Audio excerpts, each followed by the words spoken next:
Bonjour Franck Charlet. Bonjour. Merci d'avoir accepté cette interview. Franck, pouvez-vous vous présenter, dire un petit peu qui vous êtes?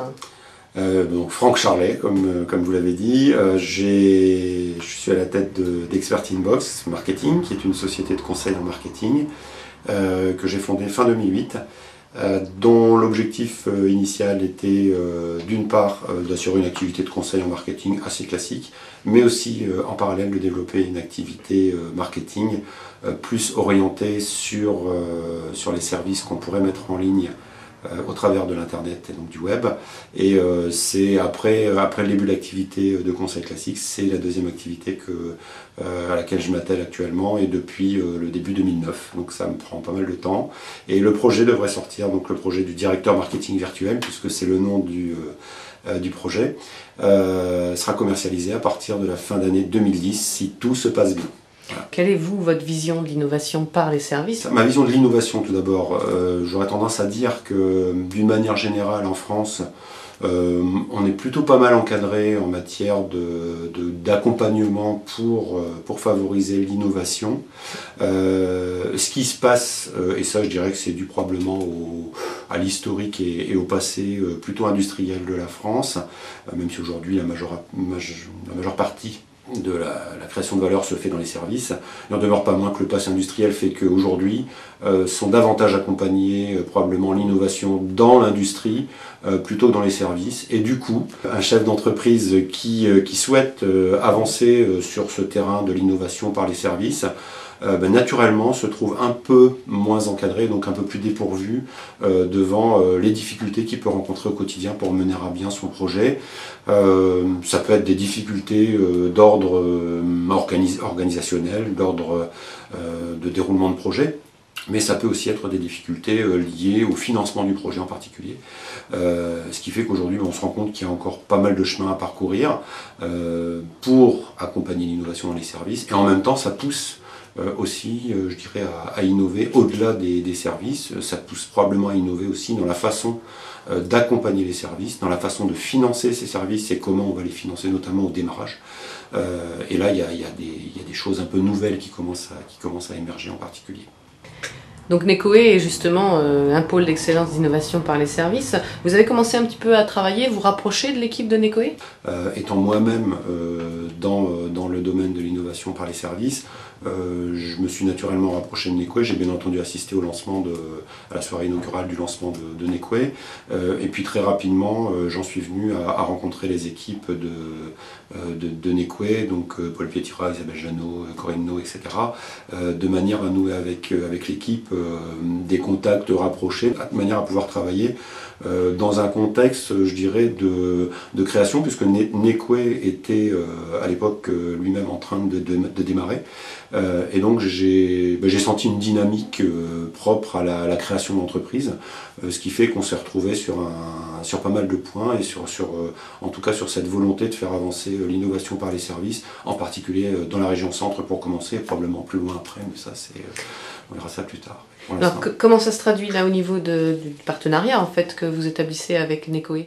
Ce qui m'intéresse dans l'aventure, c'est de pouvoir produire des services de manière à faire en sorte qu'ils soient exploités rapidement, j'ai tendance à dire, même si le rapidement est tout à fait relatif dans ce domaine.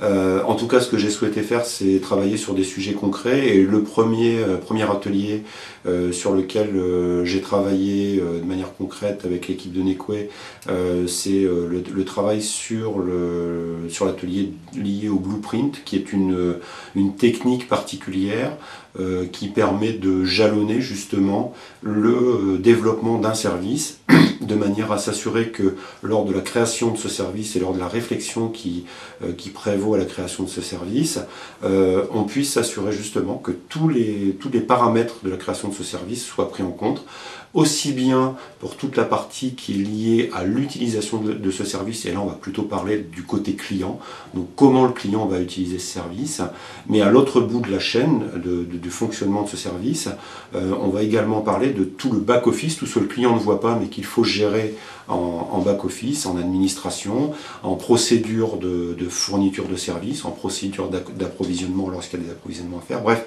tout ce que le client ne voit pas, et qui font qu'au bout du compte, le service est un service de qualité et qui est apprécié par le client.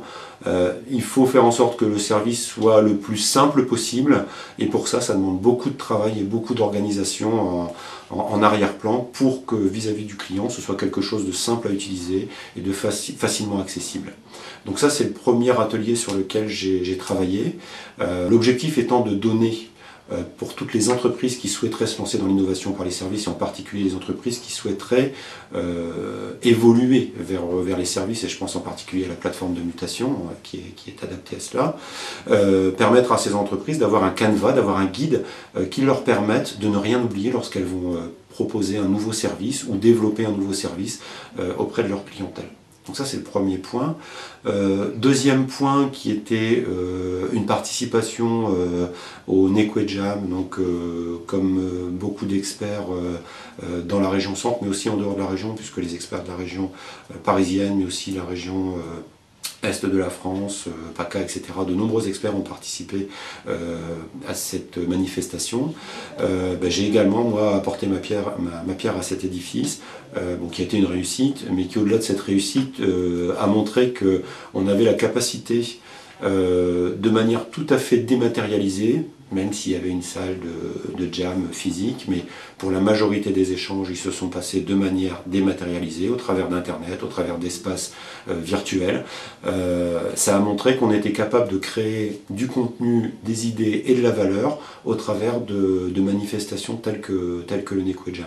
Et moi, j'ai éprouvé non seulement beaucoup de plaisir à y participer, mais en plus, ça m'a permis, pour mon activité professionnelle, de me conforter dans le fait que désormais, ces technologies qui sont, on l'a longtemps entendu, qui sont, semble-t-il, un peu floues, confuses, difficiles d'approche, etc., elles sont parfaitement intégrées pour la majorité des participants, et il y a eu plus de 1500 participants à cette manifestation, ce qui veut dire qu'aujourd'hui, si on en avait besoin, on a une confirmation que ce type d'outil, ce type de manifestation, il a une vraie existence, il a la possibilité d'avoir une vraie existence sur la toile et sur Internet. Et j'en viens donc au directeur marketing virtuel, je fais le lien avec ça. Ça me permet, moi, de confirmer que les services que je vais apporter sur Internet, qui sont également des services dématérialisés, ont leur place aujourd'hui sur le marché. En tout cas, ça me conforte dans cette idée. Le Neque Jam, je pense que ça mériterait d'être décliné, peut-être sous d'autres formes, peut-être sous forme de manifestations un peu moins lourdes, plus répétitives, je ne sais pas, mais en tout cas ça mériterait d'être repris. On y réfléchit. Voilà. Donc, quelles sont vos attentes pour le futur, hein? Alors, moi je l'ai dit en démarrant, mes attentes, elles sont à la fois professionnelles, pour l'accompagnement d'un projet qui me tient à cœur et qui est le directeur marketing virtuel.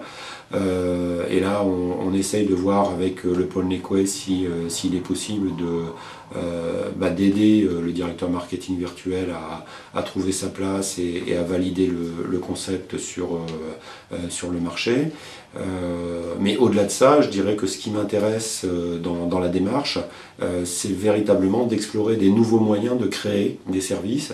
Et moi j'ai, pour avoir beaucoup échangé avec l'équipe de Neque, je suis persuadé que dans les semaines, dans les mois à venir, on va voir apparaître des nouveaux outils d'aide à la création de services qui ne sont pas forcément assez accessibles pour le commun des mortels, mais en tout cas pour le chef d'entreprise ou le responsable de service qui voudrait lancer un nouveau service.